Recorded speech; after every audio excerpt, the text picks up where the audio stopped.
Hello everyone, welcome back to my channel Learners Art, where we try to bridge the learning gap that exists between the classroom and outside the classroom.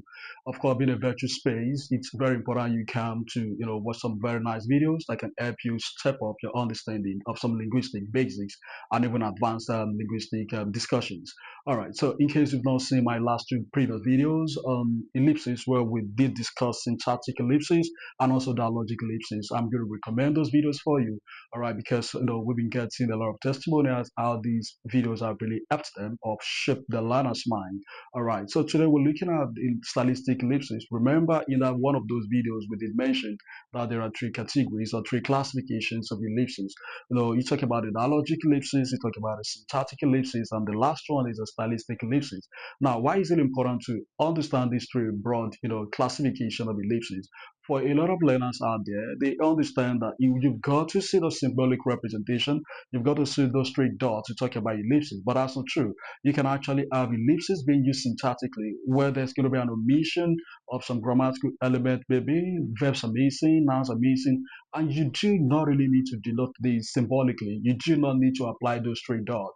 All right, we've also talked about how you can use ellipses dialogically. All right, in a dialogue, you can also use ellipses without a representation of those dots. All right, and that happens when the comment or the response is actually given in an abridged form. All right, all of these actually they're realities, they're actually possible, and I think you watching the video will help you with a more concrete understanding of these two types of ellipses. Now, this is the last type of ellipses that we're going to be focusing on, and is stylistic ellipses. Well, someone may also want to know, well, for the stylistic ellipses, does it have restriction? Well, I can tell you there are no restrictions. All right, that simply means you can use that stylistic ellipses across the genre. You can use that if you're writing it, if you can do that when you're writing a prose. You can also do that for drama, and it's also important. You can do that also when you're writing a poem. Take for example, when writers actually use ellipses, maybe poets, so to speak, when poets use ellipses when they are composing their poems, all right, or putting their poem together. All right, they do that because they believe it can actually help in deepening the depth of the poem. All right, another thing it does is it can help to engage the reader's mind more in a more meaningful manner. And that tells you when you actually use the ellipsis, it's going to really help learners to be more engaged. It's going to help learners to have a better view, better grasp of the communication in a poem. I think this example on the board might actually make some sense to us. All right. This is an extract from a particular poem. Because I could not stop death. You can see our ellipses. It kindly stopped for me. All right. So if you look at this ellipsis, this is a poem, like I've mentioned, it's an extract of a poem, a line from a poem. All right. So let's look at some of the effects such could actually have. Do not forget that whenever we have ellipses being used in a poem, it conveys several functions. It could also communicate several effects, but these are few of those effects. For example, it could actually enhance the poem's depth, just like I've mentioned, and that's very important. Another thing it does is it improves readers' engagement. I mean, just something I've also mentioned. It serves as a natural break, just the way I'm having this conversation with you, all right?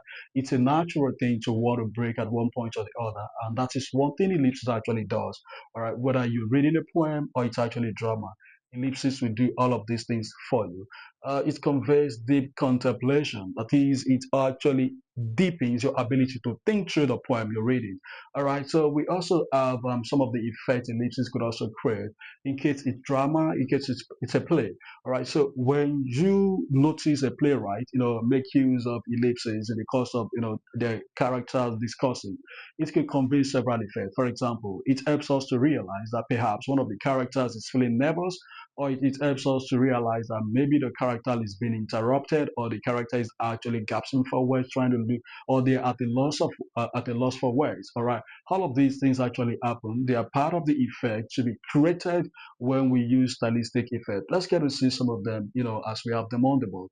It shows that a character is feeling nervous or trying to think. Yes, so when you are also writing a short play, you can allow one of the characters, you can, while one of the characters is having a nice conversation, you can, introduce ellipses, and that tells the character is feeling nervous or trying to think, as the case may be. All right, it shows the character is being interrupted. That's another thing. And then lastly, it builds on tension. Now, what is the highlight of today's section? In today's section, we've just been able to, conclude on our discussion on ellipses. Now you do know that ellipses actually goes beyond those symbolic representation of dots or three dots. You also understand that symbolic can be understood logically, syntactically, and finally stylistically. All right. So I think with this short video, we've been able to improve your understanding of ellipses. All right. I'm going to see you in my next video. Please don't forget to subscribe. All right. Till I come your way.